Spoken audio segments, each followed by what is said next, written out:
For this video, we spoke to faculty and staff from all 10 campuses and asked them to tell us their story about why student mental health matters.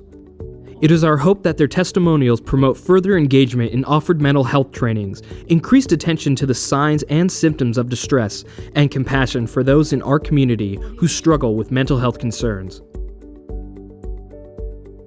When did you first take an interest in student mental health, and why? I first took an interest when I saw an increasing number of students with conduct issues also presenting other things like depression, stress, things like that. I think there's a close connection between student conduct and mental health, and it kind of got to a point where I realized I needed to educate myself more about the mental health side. Thank you, Courtney. Don, would you care to share your experience? I think I became very interested in this topic when I was a graduate student myself in the UC and carrying the burden of stress going through the post-BA process. And so I had some wise people who guided me through that process and helped me manage my own stress. And so that was my introduction to the topic by facing some significant challenges myself. Can you tell us about a time when you were able to put your knowledge to work to help a student, colleague, or family member? Yes, I actually had a time around last year where I received a call from a professor because there was a student who had received an A on their first paper, and then the professor hadn't seen them for about 2 or 3 weeks. And they were a student who were absolutely involved on campus as well as participating in class. And so the professor was really worried about that student. I spoke with that student. They said that they felt like they were in a really sort of depressed state of mind and that they didn't want to come out of their residence hall room. And so we sat and we talked for about 45 minutes around all the challenges that they were having. And by the end of the conversation, the student assured me that they would actually meet me the next morning, where I walked them over to counseling and psych services. And so for me, that's one of the things that sticks out in my mind about why I also continue to do this work and why it's important. But it's also one of those stories where it's not just one person's responsibility on campus to make sure our students are safe, but it's everybody's, and we are a community. And so it was really helpful that that professor actually reached out to call someone. Great answer, Akira. Okay, Andrew, your turn. I certainly have helped a number of students, who maybe have come to my office hours and been, had a mental health issue or wanted to discuss a mental health issue. And so I've talked to them and I've tried to find appropriate referrals for them. Sometimes students have come to me hoping to see me, but that's not possible. That's not ethical for me to see a student. And so I try to discern what the concerns they have are and what the appropriate referral source would be. Often that's simply to CAPS, the Counseling and Psychological Services Center, but sometimes there's, they want to go more privately. And so really, the most common scenario is me being in the role of helping them find an appropriate referral. What are some signals that a student may be struggling that a staff or faculty member might notice? Well, there's a number of things to be aware of. Oftentimes, students that are struggling psychologically show evidence of it in their physical demeanor. So they may be kind of disheveled, not taking care of how they dress or keeping up their personal hygiene. They might seem lethargic or listless, low energy. You may see big changes in terms of weight, either losing weight or gaining weight in a noticeable way. For faculty, sudden changes in a student in terms of their academic performance. If it's a student that you know is capable and can do well and isn't coming to class anymore, isn't turning in assignments, does very poorly on exams, this is often indicative of a mental health problem. Thank you, Marilla. How about you, Claudine?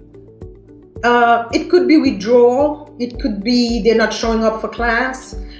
It could be any other type of major change in their behavior. They speak loudly in the classroom, or you had a student who was always vocal who doesn't speak. It could be issues with hygiene. It could be any kind of odd writing or comments. It could be other peers or roommate pointing out that something is not quite right. And I would say the bottom line is really this gut feeling that, there's something not quite right with this student. And it's better to make the call and be wrong versus not making the call and taking the chance that something terrible might happen, because it does happen. Was there ever a time when you didn't think learning about mental health was important? I don't think there was ever a time that I didn't think knowing more about mental health problems and mental health services was important. I think it was more a matter of just not being aware of it. I think particularly early on in my career, it definitely wasn't something that was talked a lot about in my academic preparation classes around student affairs work. And so I think it's more once I realized the kind of work that I needed to do to support our students, then it became really apparent that I needed to know more about mental health problems that face particularly our college-age students and the kinds of problems that they have right now. Thank you, Michael. Alma, how about you? The past 15 years, every year I've become more convinced that mental health is the cornerstone of students' academic success. So I am a proponent of therapy and exercises and other strategies of maintaining a healthy mental state, so that one can make good choices and be able to achieve whatever they set out to achieve, and then also learn some lifelong strategies, because stress is not only, these conditions are not going to be only here at the university, they're going to move into the workplace and life in general. So we see that we're also trying to influence students for the rest of their lives. What would you say to a fellow faculty, staff, or administrator who believes it's not their job to know about student mental health issues? Yeah, well, obviously I think it was unfortunate. I would want them to really understand what it is that our students potentially can go through as it relates to mental health issues. There are a significant amount of students that I know and that we understand through research that can go through mental health issues. And if it's that faculty and staff or staff member that is dealing with that student on a one-on-one basis more so than anyone else, and they're not attuned to what might be a sign from a student, then we're really not doing our jobs. We're not going to be able to educate them if they're struggling with those mental health issues. So it's everyone's job, and I would hope that that faculty or staff member has a significant interest, because it should be a part of our work. Thank you, Kevin. Ken, what are your thoughts? Unfortunately, there are some people who feel that way, and I would say to them, your job is in being in an institution of higher education like UC Riverside. You're in the arena of education and developing, young minds. So to dismiss mental health would be doing the students a disservice and the university a disservice, because it's a reality. That would be unfortunate, but like I said, there are some folks who really believe that it's really not important. But until I guess they really walk, in the shoes of someone that's mentally distressed, or maybe have someone close to them or a family member, then they'll never understand. Are you familiar with the Red Folder Initiative? If so, have you used it? And was it helpful? So what I've used the Red Folder for, and when I've given it to student staff, I've explained it as it's a handy guide, I guess. It's kind of a cheat sheet of how you can see something, say something, do something. Is kind of the slogan that we have on our campus, and it contains list of resources, of phone numbers that you can call or that you can refer students to in the event that they need support, or especially if there's any kind of crisis situation or anything that they're experiencing and you in the moment might not know how to respond, but that there's someone on campus. Thank you, Laura. How about you, Kirk? I have used this folder, and I think that this really breaks it down in such a way that it's very clear how quickly we can connect someone to the right resources, and it really makes it clear that we don't need the professors or staff members to be the experts. There are experts who get paid and have tons of expertise in these things. I think whenever we see distressing behavior, when someone is acting out in any way, and this is an extreme example, but whenever we see behavior that is alarming to us, I think there's a tendency to maybe withdraw and perhaps try to avoid it and refocus on others. And again, I think that that's a disservice. I think we need to take the time to take a look at something like this folder, which is a great resource, and we need to make a call. And we need to be the ones to say, call up the counseling center or whatever, whichever the most appropriate, referral source is, and say, what, I noticed this. I don't know what it means, but I do know that I saw it happening and I wanted to make you aware. If you could say one thing about student mental health to faculty, staff, or administrators across all the UCs, what would it be?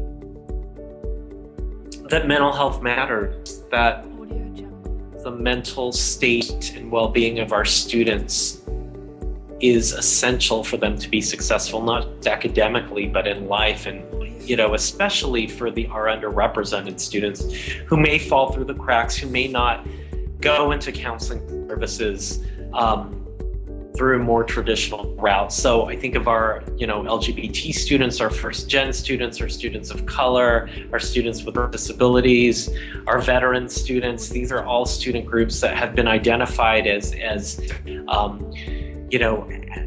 accessing mental health. So my message would be that mental health matters, that we need to work to make sure all students are getting the resources they need, and that includes students who may just come to us directly about what their needs are, but that includes noticing the students who may not come to us and the students that may otherwise fall through the cracks.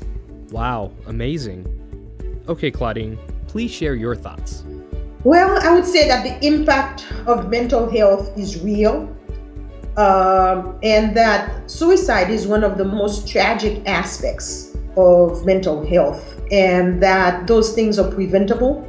We have the tool, we have the resources. So again, say something, do something, use those resources, because stats show that nationwide, the people who commit suicide in general are people who did not reach out for help. So let us be that bright light in the life of those who are in moments of darkness, and reach out and put them in contact with the appropriate professionals who can help them and bring them back to life, to light, to joy, to happiness, and to hope.